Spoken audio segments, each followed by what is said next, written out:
So we're trying to integrate. They've already been hanging out with them for a while. They've been outside. They've been living in the same coop for the last week and a half. These two are like, we're just going to stay up here. Taking it slow.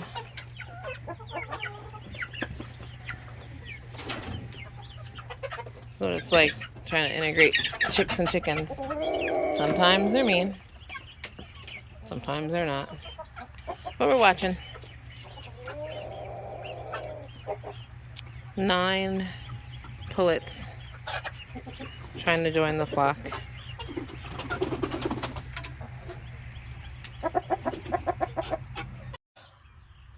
Hello and welcome to Squeeze Central. I may have welcomed you a little bit ago, but welcome again. And we have some things happening here. Yes, we do. Let's check them out. I think I mentioned we were extending. It's happening. Original coop. Extension that's bigger than the coop. But this is literally just going to be an open area. It's going to have hardwire all the way around it. Hardwire across the top, not a roof like that one. So hopefully we can keep things growing in here, grass. They're going to have a little doorway. A doorway right over there, I think in the middle one. And that way we can close them off and not let them out here for a couple days. Or let them out. We'll have the choice. But, so this is our 12 by 12. No, I'm sorry. 16 by 12 run extension for our chickens. So right now we have 21, and this run, the little ones don't really come down. The pullets, they're only 11 or 12 weeks old. I forget. They don't come down really unless the big guys are out.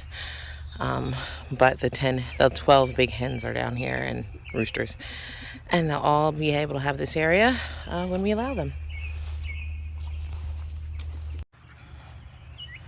And what we have to the left of our tree is a new coop being built. This one is for the Buckeyes we want to try to breed. The chicken part's going a little backwards with our Buckeyes. We have them, but they're actually not great for breeding, but we'll figure it out soon. So it's technically the opposite of this coop, but smaller. So the coop over here is an 8 by 16.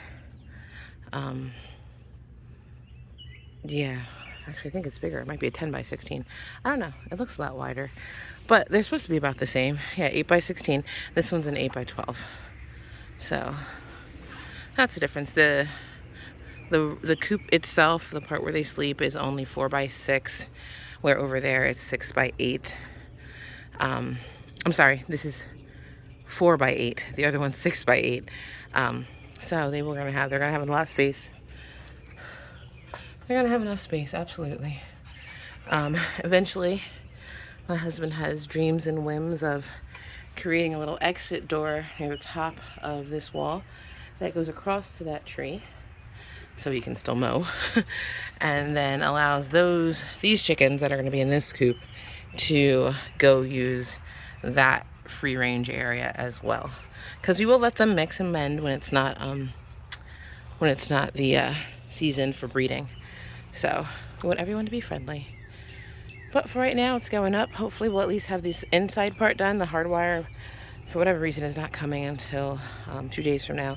But if we can get windows in here, I have a little bit of hardwire cloth that we can use for one of the windows. We can get those chickens out of my freaking house because they're a little too big to be in there now. They're like 8 or 9 weeks old, and poor things are squished. They're about to come outside now into their little, where is it?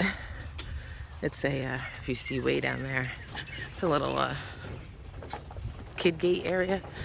You can't see it. So here is the children's gate set up that the Buckeyes are in. I made a recording earlier, at least I thought I did, but it didn't record of showing it before they're in there, but now they're in there. So you can actually see them. And there are 7. At least 2 males and at least 3 females. I don't know. Still not exactly sure what everybody is. But they've been out here all day. They have water. I threw food down. I'm going to probably go grab them some more food and throw it down. And it doesn't look like they're going to get into that run until possibly Thursday. So giving them as much outside time as I can. They have a place to go to stay warm, to be shaded. And then I just slide this up here. One, it provides them with shade. And two, it makes sure no wild flying things when I come and get them. And right now I'm wondering, okay, all my big chickens are in the back. I want to make sure they didn't go into my greenhouse, which when I was in there earlier today, it was 109, 110 degrees. So I had to open the door because I did move all of my, starts in here. It doesn't have a whole lot of sun in the morning.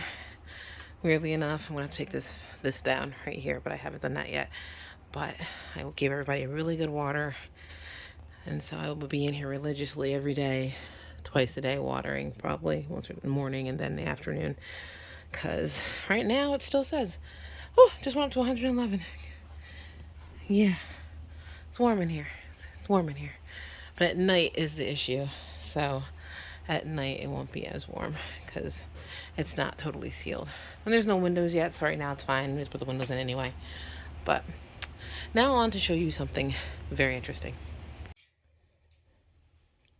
So this is our interesting science experiment we got going here. So I put these potatoes in the basement in the beginning of the fall after they were harvested because our basement's the coolest place in the house, and we thought it would stay a nice cool 40 degrees in the winter time. Well, that didn't happen. So the potatoes that are in here, I did bring a bunch up when I realized they started to root, but I forgot this box, and this box continued to grow. It looks like hair.